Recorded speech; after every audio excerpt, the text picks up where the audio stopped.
There's plenty of portal movement coming for Washington.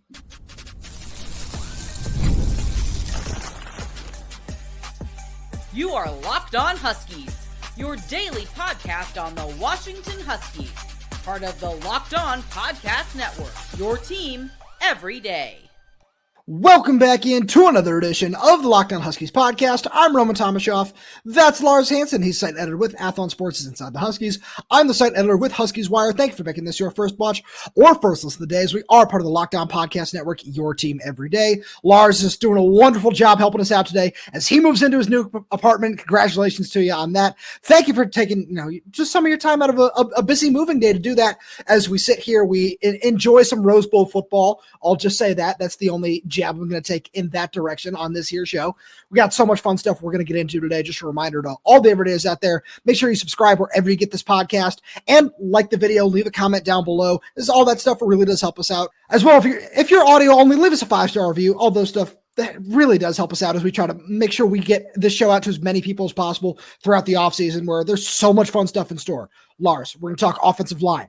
Got to get into all that. That was the biggest question coming out of the Sun Bowl the other day. We're going to get into that. Tacario Davis got a crystal ball to Washington. Hey, we're going to get there. Got a lot of thoughts on that. But according to our buddy Scott Eklund, had a report on it over on Dogman, there's a whole lot of transfer portal movement coming for Washington.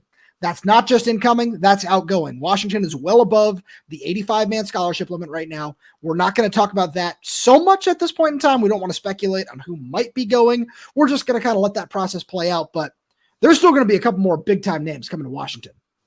Oh, absolutely. Well, and I think you could hear it in Jedd's tone. He talked even before the Sun Bowl when he was like, oh, yeah, no, we're over the limit already, so we got to figure that out. And I think the way that he answered it at the end, I forgot who asked the question, but he basically said, it's like, look, you have to have the hard conversations. And I think Jedd seems like a guy who has been capable of doing that, where we've seen 4-star Tristan Dunn go to Cal. We've seen Kaylee Tafai go to Minnesota. And as much as it's like, you want to keep that stacked talent. Well, this is just what it is in college football today. You only have 85 spots. It's like a 53-man roster in the NFL. You're going to cut some good players. You're going to have to make some decisions. And it's not necessarily because those players aren't good or whatever the case might be. It's a matter of circumstance. And so I think it would almost be concerning if there wasn't, in terms of turnover and things like that, because you can understand on some level some of these guys. I mean, we talked about it with, I said there was going to be a receiver that left. Yep. And you just look at the positions as you go down, and like the amount of receivers they signed, the amount of offensive linemen they signed, you can't have half of your offensive line room be underclassmen. Like, it's great. I agree. You can have like a third of it. You can have like 5, 6, freshmen. Then you break up either 3 of those guys or 2 of those guys redshirt, and 2 of them get 4 more games. So you keep the progression staggered, because you don't want to have one class of 5 guys leave and then nobody leave, and then 5, there needs to be kind of, you want to have, I think Brandon would probably put the number at 3 to 4 offensive linemen leaving per year, whether that's going to the NFL ideally or graduating, doing like a grad transfer thing. You want natural attrition in some way, shape, or form in the program every year. So, Lars, this is something we put out to our insiders the other day. I'm glad you said it the way you did, because there certainly are going to be guys that are going to get pushed out of spots. Jedd said they're not going over the 85-man limit, even though you can go up to 105 now. So, as you said, tough decisions are going to have to be made. And for the guys that are outgoing, you're going to see that probably over the next couple of days, because for anybody who wasn't aware, you have 5 days to enter the transfer portal after your bowl game, if it's after the December 28th, 29th date that's set that you can't go in after, unless you're playing in the postseason, whatever. So Washington does have that opportunity. Probably going to see some of that. Maybe you've seen some of it already as we record this show, 3:30 in the afternoon on New Year's Day. So with that being said, there's going to be a lot of incoming guys as well. It feels like Washington is far from done. Where you look at, a couple names that stand out to me. David Gusta, the defensive tackle from Washington State, is one that I'm really intrigued to see what happens there. Another one that sounds like is going to be coming on a visit at some point, probably even over the weekend, is a defensive lineman from UNLV. That's Fisher Camac.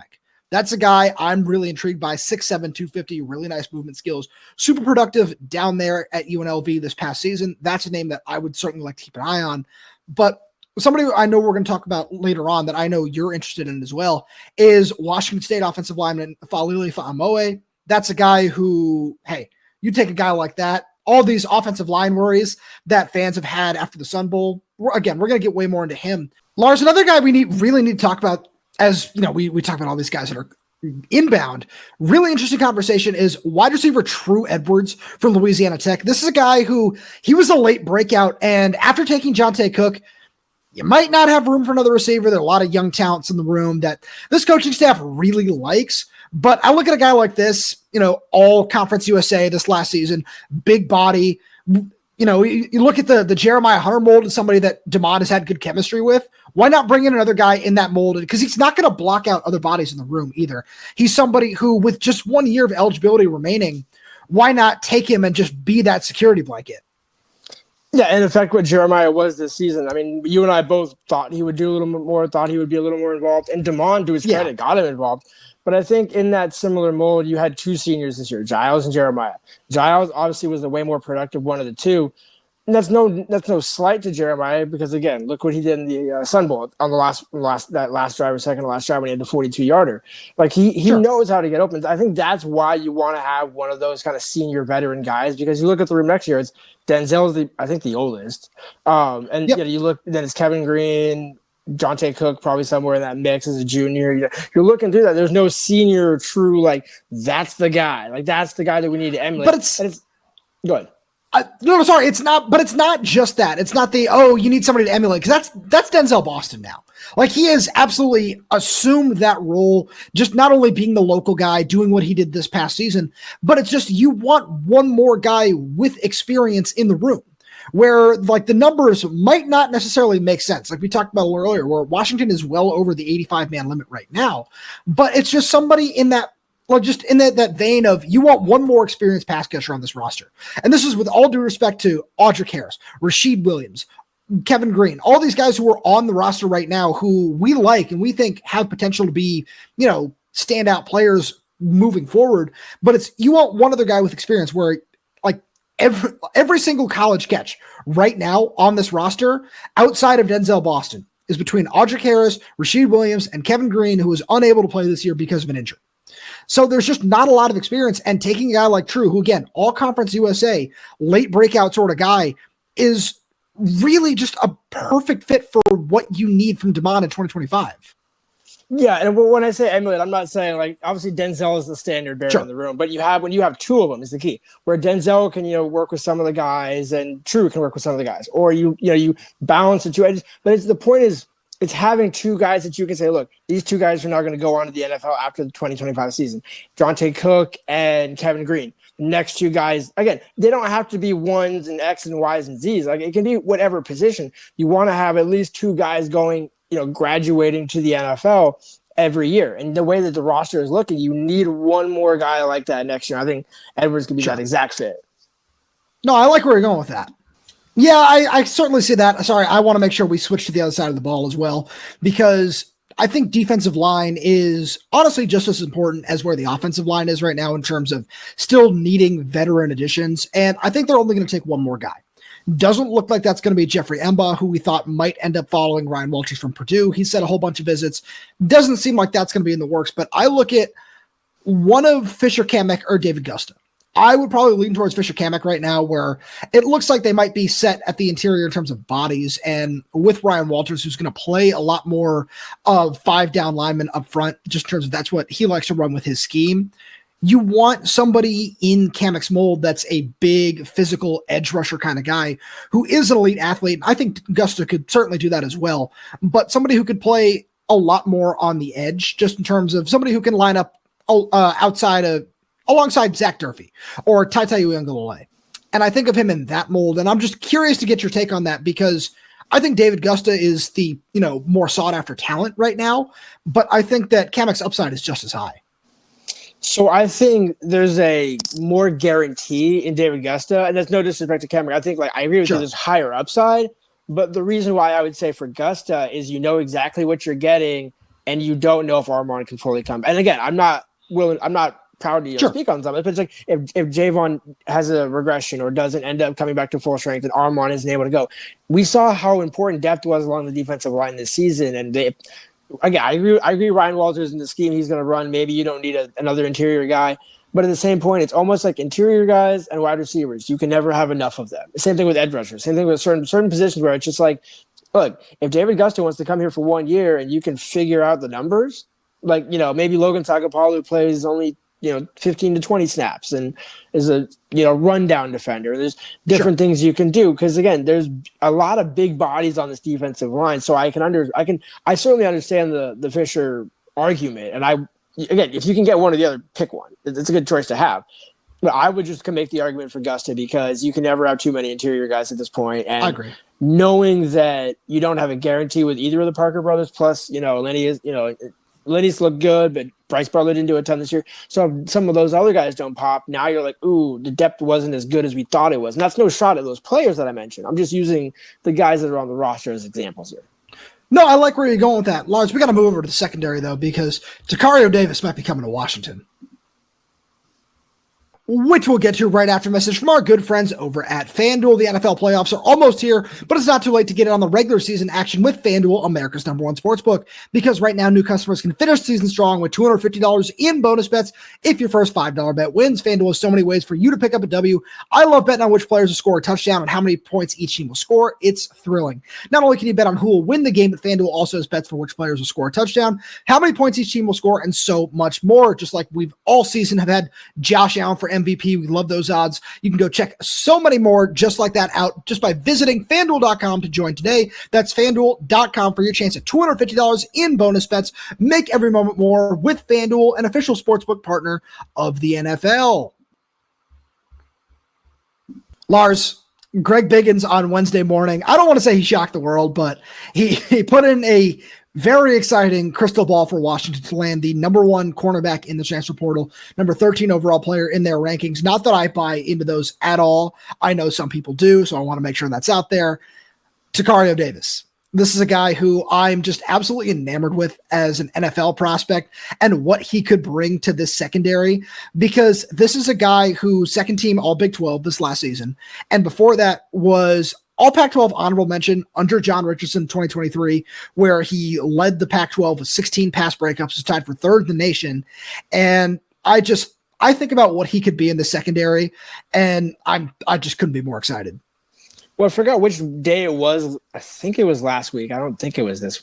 I don't know. Time is kind of moving by for me at a rapid rate at this point. But when we talked about Tacario last, it was, I thought he would be one of the next guys that committed. Now, again, I didn't know that his visit got a little bit pushed back, so he was able to come up, I think, on Friday? Yeah, it's supposed to be this weekend. And so it was one of those where, okay, like, thought he already visited. It's more or less like whenever he does, it's like if he makes the visit, he's coming to Washington. Like that's kind of where my angle has been this whole time, where it's if he doesn't make that visit, because he has a great relationship, as you mentioned, as you detailed it at Arizona with John Richardson. So he knows the whole operation. And the thing, if you're Tacario, you're probably waiting until the DC hire is announced, just because it's like, look, as you mentioned, if I'm the top guy and I can either go to the NFL or play for Washington and Jedd Fisch, why not announce who my DC is going to be, so that way when I do interviews or when I make my decision, I can say, hey, like, Ryan Walters, like that sold me. Like I was already sold, but like that was like the final seal, and he can talk up Ryan Walters and Devin Witherspoon and things like that. Where again, there's so many arguments to be made for why Tacario would come to Washington. It's more of a matter of when, not if, at this point, and that's kind of where I've always been. But this would be a massive, and that's people have asked, and I'm curious to get your take on this. I don't think it impacts that. I can see the argument, but at the same point, if Thad wants to run it back one more time, if he doesn't like his draft grade, why not? But at the same point, this is also kind of could be a trade-off 1-for-1. I can see both sides. That's what I think it is. I think that is kind of in the mindset of, he's going to go to the NFL. He had a really solid season. Why not go do that this year, where, he could end up getting pushed up the board a little bit if he tests well and different things like that. So I do look at this as a 1-for-1 trade-off, especially when we kind of look at who's behind these guys. Because if Thad, say, still had one more, like, let's say Thad was a redshirt junior or whatever, and for whatever reason, he had 2 years of eligibility remaining after this junior college ruling, then I would say no. But because it's a situation where both these guys have 1 year remaining, I don't think that any of the other, guys that we've seen play a whole lot in the secondary would, I don't want to say they wouldn't be willing. I don't think they'd work at the nickel nearly as well. Where if you're saying, oh, hey, Leroy Bryant is the guy who is going to be passed over by Tacario, and you want to try Laurie Bryant the nickel. I think this is a different discussion. But it's not. That's not where we are. So I think it's going to end up being a 1-for-1 trade-off. If we see a Tacario announcement being made official, which you'll find right here on this Locked On Huskies channel, then it'll be not too long after Thad's going to the NFL. And I think that would be okay. That might be the best decision for him at that point in time, where if he wants to come back and develop, great.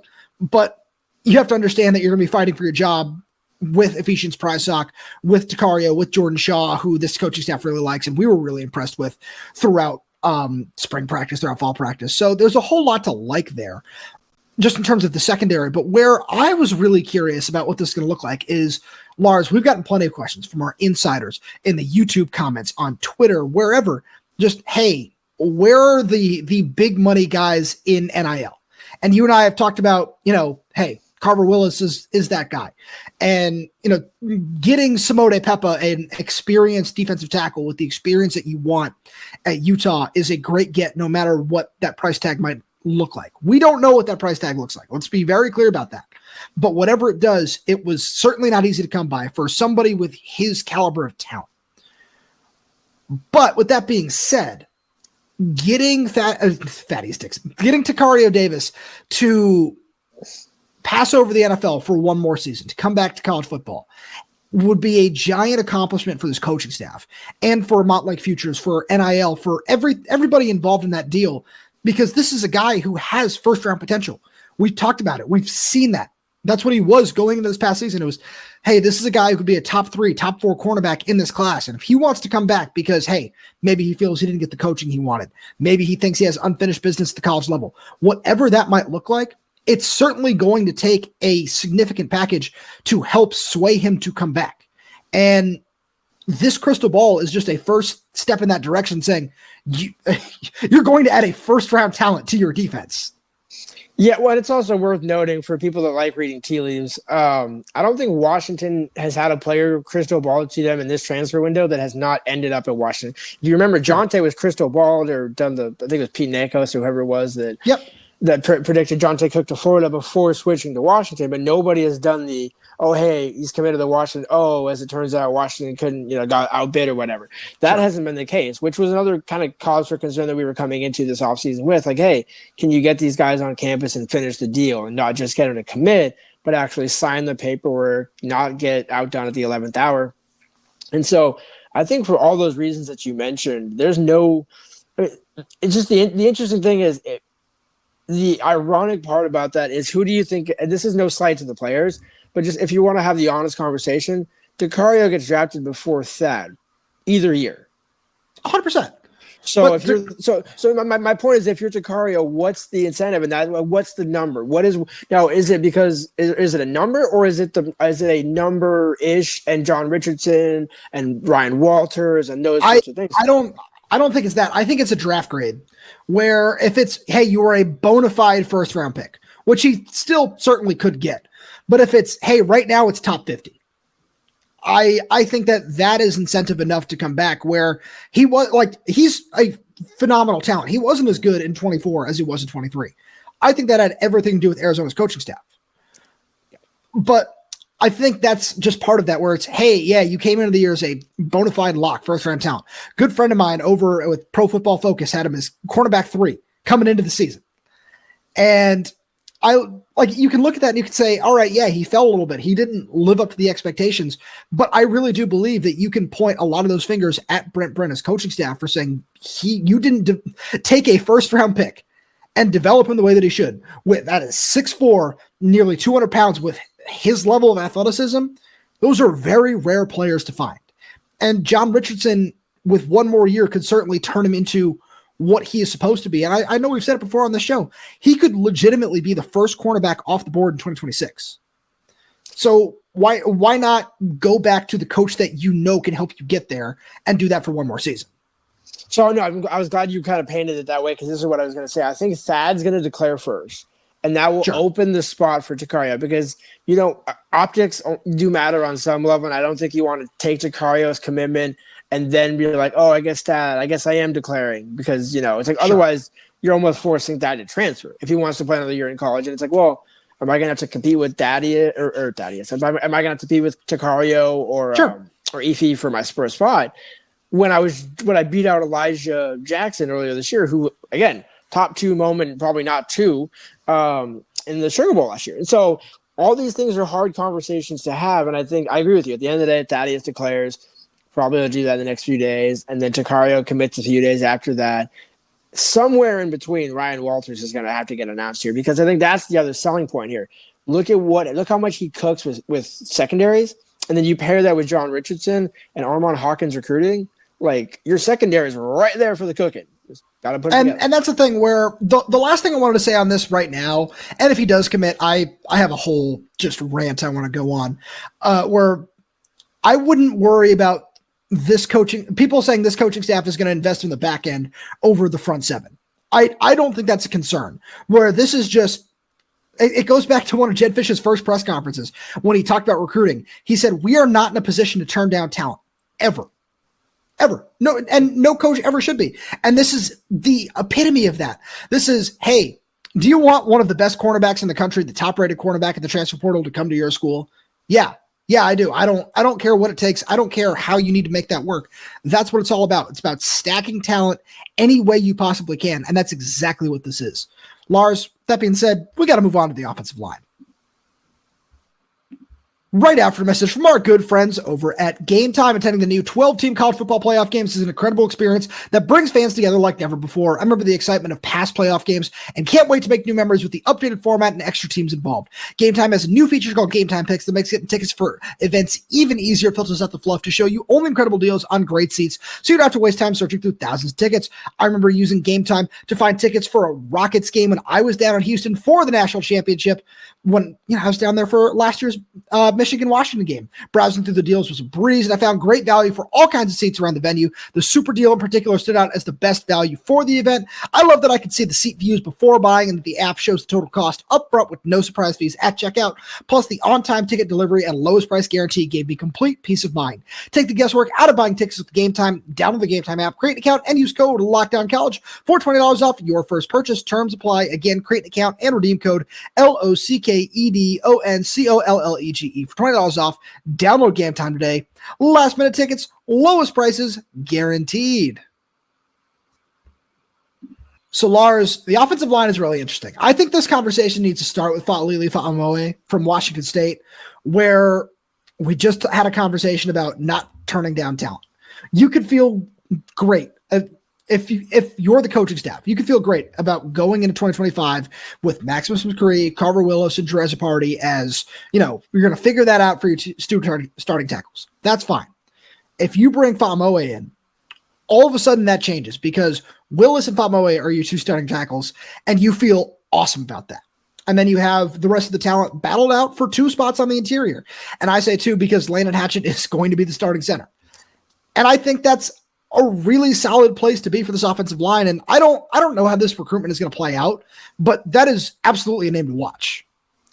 I don't know how deep I want to go in on this, but I'm going to, as a Wazoo alum, I'm going to push back a little bit here, because I don't know if you, and again, there's certain reports where, we heard some rumblings about Jonte when he left Texas and the mutual parting of ways and all those sorts of things. Sure. That I can excuse, because Sark got up in front of the media and said, hey, look, mutual parting of ways, dog good, shaking hands, bygones be bygones, and let him into the portal, do what he needs to do.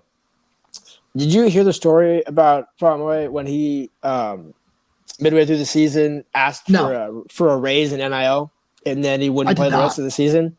So I don't want to put that on the kid, but I do think this is worth discussing, because I think there are certain guys where you can, what headache is worth it? Is it a guy where, as much as Drew has already struggled this season, and certainly Fa'amoe would be an upgrade in that regard, is it worth the risk reward of, hey, if this guy, ends up, wanting to dip out halfway through next season? And I want to be clear. I'm not saying that this is 100% the case, but I'm just saying, when you have a report like that where it's like, okay, well, I haven't heard anybody truly refute that. And to me, that's a little, I know Wazoo was in a tough situation this year and nobody wants to hear about it, but I do think that's kind of an interesting thing to monitor. Whereas for me, the offensive line, I would go look at like a DJ Wingfield, like an interior guy, where I don't necessarily think tackle is a need. I agree it needs to be improved, but I think the onus is on Brendan Carroll and his coaching staff to get Drew as a party right, because you also have Carver and Max. So somebody, and we also, worth noting, did see Max get some work at right tackle in pregame warmups and things like that. So he could also be a potential right tackle situation if they put Carver at left, or Carver goes to right and somebody else stays at left. But I think the main point with Famoa here, because I don't disagree with what you're saying, where that I think it's just two separate discussions here, where I don't think that would be an issue at Washington, just in terms of what we know about what the NIL fund is supposed to look like and everything that we've talked about on the show, but also just in terms of, it's the same thing. It's you don't want to turn down talent. You find a way to make something like that work. If it's, hey, this is one of the top offensive tackles in the transfer portal, we need him for one season. Fine, you can find a way to make that work. And I like where you're talking about on the interior. One guy that I'd be really interested in personally is Zach Chrysler from Illinois, where that's a guy who at guard I wouldn't mind slotting in for 1 year, seeing how that worked out. But I started the conversation there because, Lars, I wouldn't be surprised if they don't take another offensive lineman moving forward. I you can feel however you will about that, but I'm just saying I wouldn't be surprised, because the biggest reason I say that is I was impressed with Pocky Finau in the Sun Bowl. I thought he looked solid. He played a little bit of left guard. I know he was in there on that final drive, and it's one of those things where get him in the weight room for another year, continue to just add to his athleticism, and let somebody like that compete. Because we talked about it after the game. We said they're not afraid to let these young guys go out there and win a spot. And this is the kind of guy who you and I both know that this coaching staff is very, very high on him and his future. So I don't think it's something where they're saying, hey, we want to bring in another guy just for 1 year and, he's going to block him or do whatever, because he can still beat him out. And this coaching staff's okay with that. But I throw that out there as another possibility of, if Washington wants to roll out there with, we know Landon Hatchett's going to be at center. We just talked about the tackle situation. And then maybe Garrett Hatchett wins one guard spot and Pocky wins the other. I don't know if that's necessarily an offensive line that people are going to feel amazing about, but I think the coaching staff would be very confident in that situation, considering the work that they've now been able to put in with all those guys and having them in the program for an extra year, which is a big thing that I think goes unnoticed with a lot of this, is now this coaching staff has more time. These kids are going to improve. Like that's a very important part of this equation. And again, I'm not saying that means they're in a position to say, no, we don't want X player to come to Washington, but I think that's something that they might be considering at the same time. No, I don't disagree. I can, as you were saying that and making a good point, I kind of you can pencil in the two deep right now. Max and Justin Hilkema left tackle. So 1-2. So Max starter, Hilkema backup. Garrett Hatchett starter left guard, Pocky backup, or you could do an and/or situation. Landon, Michael Watkins at center. And then that's where I put it. I think you go another guard. And DJ Wingfield played. I'm just gonna go back to that one, because that one with the Ryan Walters connection at Purdue. Once that hire gets announced, then you can start moving things forward. It's kind of hard to say, oh, hey, well, we're gonna bring this kid in and then also hire his former coach. It's like there's a certain way to do this. And I know we're in the year 2025 now, and it's even crazier than ever. But there's still a way to do things right. And so I think I would lean more at the interior, because then you look at right tackle, then you have Carver Willis and Drew Party. Yeah. And that's a solid offensive line. If you add a DJ Wingfield or a bona fide starter at right guard, and then because then you can put Zach Henning at right guard, as that backup right guard spot, the sixth offensive lineman, and that sort of thing. Because that's the other guy that kind of Zach played more and respectfully better than Sewanee did this season. Now, I don't think he had more snaps, because I think Sewanee's early starts and those sorts of things might actually give him the edge in numbers. But when you look at the two, again, like, I'm not trying to call out anybody, but when we talked about guys that could transfer and the attrition and things like that, I could see Sewanee following the Tafai angle of, well, hey, if I can go start at Boise State for a year or two, why not? And by the way, the kids should want to do that. If you are going to be a backup, there should be a backup with a plan, not which is like Pocky, where Pocky can be the number 2 and Gary can be the number 1, and if Pocky ends up beating him out, you can kind of do that rotation similar to what they did with D'Angelo and Landon this season at center. So to me, like that, it just screams interior. Now, again, going back to bring this full circle, if you do get Famoa, okay, it's a good addition. Like from a talent perspective, I like it. I just that whole like, hey, midway through the season sort of thing. I just that can kind of go. You don't want to. Jedd's still in the process of building the culture at Washington. You don't necessarily want to bring in guys who may or may not deter that. And the more guys you bring in with potential baggage and history, the harder that becomes to achieve. So I see where you're going with that. And that's going to be just an interesting thing to monitor for the next couple of weeks, where if they bring in another guy, which feels like the best possible option. I want to say that. It feels like the best possible option to bring in one more experienced guy to just help out this offensive line for one more season, whoever it might be. That would be a good choice, but we wanted to throw out all the possible scenarios because we don't know what these next couple of weeks are going to look like, and they could go a whole lot of different ways. I don't think when we see people into the transfer portal, I don't think it's going to be, a Kamori House level shocker of, oh, this guy, like, why did whoever this might be decide to enter the portal? I don't think we're going to see that at any position, especially not on the offensive line, but it's just something to watch and something to consider is, are they going to try to go? Because I think they're going to take a big swing. And that's why we want to talk about Famoe is they're going to try to get, hey, this is the top talent available right now is this guy. So why are we not going to try that? They're not going to be alone in that. We know that for a fact that other Big Ten schools and SEC schools are probably banging down his door, trying to do the exact same thing that Washington is. But if you are able to secure him, that goes a long way towards protecting Damon Williams, which at the end, and Jonah Coleman. And at the end of the day, that is the most important thing because Washington had, Louisville had 10 tackles for loss in the bowl game. 10. Like that is something that in 2025 is absolutely unacceptable. And 24, you can chalk it up to growing pains after, losing a Joe Moore award-winning offensive line. But in 2025, you cannot see that again. No, I agree. That jarred my memory to think that. I feel like there was a game a couple of years ago where it was a similar woeful, just like Washington had like zero chance out front. And it's Louisville. Like you can understand it when it was Penn State. You can understand it when it's Oregon. And it's not a shot at Louisville, but there is a class in between those, upper tier schools and where Louisville is currently. But also Washington's not that far away. And, again, I think everything is trending in the right direction. Like I don't think we could wrap up at the end of the show and think that we're concerned.